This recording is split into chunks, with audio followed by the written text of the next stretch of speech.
d'une part, et puis à monter les gens les uns contre les autres sous prétexte d'amour. Donc c'est assez sidérant que ces trois grandes religions du livre nous expliquent que... Là, les trois grandes, c'est-à-dire les trois religions à un seul Dieu, les religions monothéistes. Christianisme et islam nous disent que ce sont des religions de paix, de tolérance et d'amour, et si on n'est pas d'accord, on nous coupe la gorge. Donc je trouve que c'est toujours assez sidérant qu'au nom de l'amour, on interdise. On interdise aux homosexuels de se marier, on interdise aux homosexuels d'exister, on interdise aux homosexuels... On interdise aussi aux curés de se marier. De faire famille, on interdit aux curés de se marier, les curés qui sont homosexuels sont contre l'homosexualité et prêchent abondamment. On a un cardinal français homosexuel qui dit qu'il est contre l'homosexualité. J'ai vu l'autre jour sur un plateau un curé qui râlait contre les homosexuels, on m'a appris après qu'il était homosexuel. Enfin, cette espèce de grand délire où l'islam nous dit religion de paix, de tolérance et d'amour, et le premier qui dit mais c'est pas vrai, ça se passe pas comme ça dans le Coran. Les hadiths du prophète montrent que ça ne se passe pas comme ça.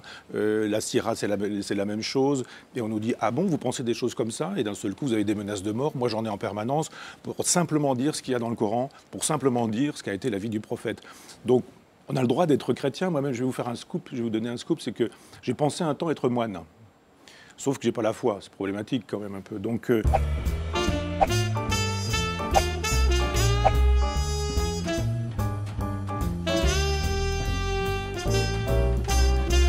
Quand je dis simplement que Hitler dit du bien de Jésus et du Jésus chassant les marchands du temple, c'est tout de même pas moi qui invente ça. Alors il peut faire de moi un philosophe médiatique, il est sur un plateau de télé le curé médiatique, mais je veux bien qu'on m'insulte, mais pourquoi... C'est Mathieu Rouget, hein, oui, pourquoi on m'insulte personnellement alors qu'on prétend qu'on est là pour l'amour? Et pourquoi est-ce que plutôt que de dire, oui, effectivement, dans Mein Kampf, il y a cette phrase, Hitler dit du bien de Jésus, il y avait sur les ceintures des soldats nazis, Gott mit uns, Dieu avec nous. Hitler n'a jamais été athée, jamais, jamais. Il a cru en Dieu. Il n'aimait pas trop les cathos. Hein. Mais pas du tout. Il a simplement dit des catholiques que s'ils n'étaient pas d'accord avec lui, c'était problématique, mais s'ils étaient d'accord avec lui, ça se passait bien. Et le Vatican aimait beaucoup Hitler d'ailleurs. Et donc il y a juste un moment donné où j'ai envie que les gens soient à la hauteur de ce qu'ils enseignent. Moi, je veux bien qu'on dise, je suis chrétien, je défends l'amour, le pardon, etc. Mais à chaque fois que je n'insulte pas des gens, on dit que je les insulte et on m'envoie une pêche en me disant, tiens, c'est pour l'amour du prochain. Je dis, mais vivez là votre religion et puis n'emmerdez pas les autres. C'est-à-dire que quand la vie monastique m'intéressait, je dis, effectivement, il faut quand même croire en Dieu, mais un moine, je veux bien. Je veux dire, un moine, il donne sa vie à ceux à quoi il croit, ou des gens qui sont effectivement dans la pratique chrétienne. Simplement, les chrétiens qui nous disent qu'ils sont là pour l'amour et qui passent leur vie à détester, à empêcher aux autres de mener leur vie, je dis, vous faites un mauvais usage de votre bon Dieu.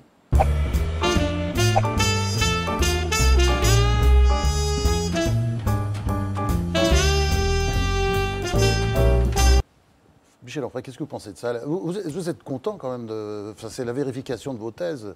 L'islam politique, ça ne peut pas marcher, comme le christianisme politique d'ailleurs. N'a pas fonctionné non plus. Malheureusement, ça marche. Et malheureusement, j'ai raison, je préférais avoir tort. Mais effectivement, je préférais que les révolutions qui se soient faites au nom de la démocratie et pas de la théocratie. Parce que vous posez la grande, bonne question. C'est la question de la théocratie. La théocratie, c'est le pouvoir politique de Dieu. C'est de dire, voilà, Dieu nous inspire pour savoir ce qu'il faut faire dans un État et conduire la politique d'un État. Et c'est ça qui me gêne dans la religion.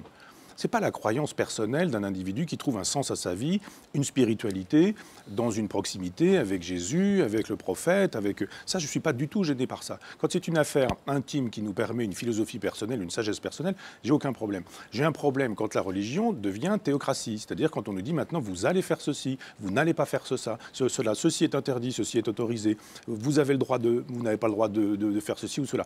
Donc je pense que, moi je suis un fils de la Révolution française, pas de 93, mais de 89. Ou du moins d'une révolution française qui n'est pas jacobine et pas la terreur. Je n'aime pas le sang. Et j'aime pas qu'on fasse couler le sang non plus pour des raisons religieuses.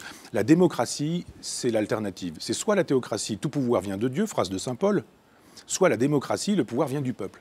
Après, on s'entend sur la question de la souveraineté, comment on obtient l'expression de la souveraineté populaire. Mais je pense que nous avons, avec la religion, à chaque fois qu'elle s'installe, une incapacité à la démocratie, ce qui est normal, c'est consubstantiel à la religion. Parce que si on croit à ce que Dieu dit, la théocratie, juste ma phrase, la théocratie est l'évidence politique de la religion et on ne peut pas faire autrement.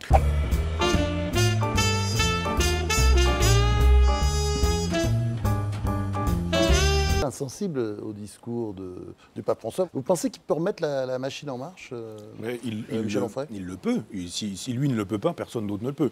Mais il ne le fera pas. Je trouve qu'il y a quelque chose qui n'a pas été beaucoup dit, mais il y a quelque chose de très intéressant entre le fait d'avoir une formation de jésuite, d'une part, c'est-à-dire de puissants auprès des puissants. Oui, mais en fait d'être franciscain en même temps, c'est-à-dire il choisit François. Et pas d'être franciscain, justement, mais de choisir le nom de François, c'est-à-dire très inverse.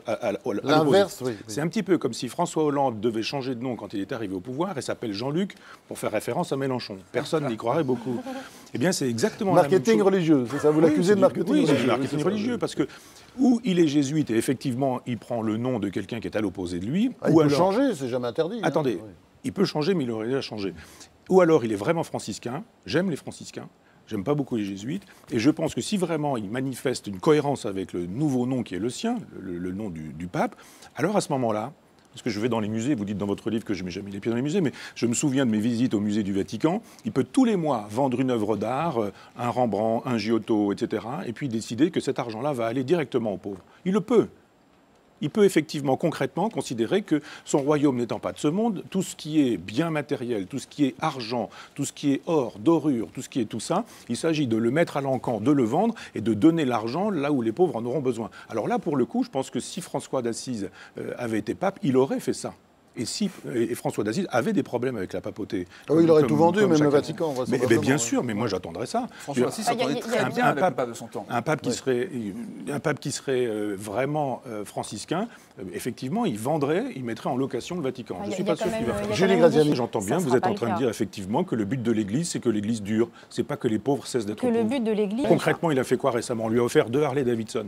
Il en a vendu une en disant « je donne cet argent à une association ». La communication a dit « extraordinaire, quel grand pape ». Je dis mais arrêtons quoi, c'est de la communication tout ça. C'est un grand communicateur, ce nouveau pape. Moi je le jugerai sur les actes. Non mais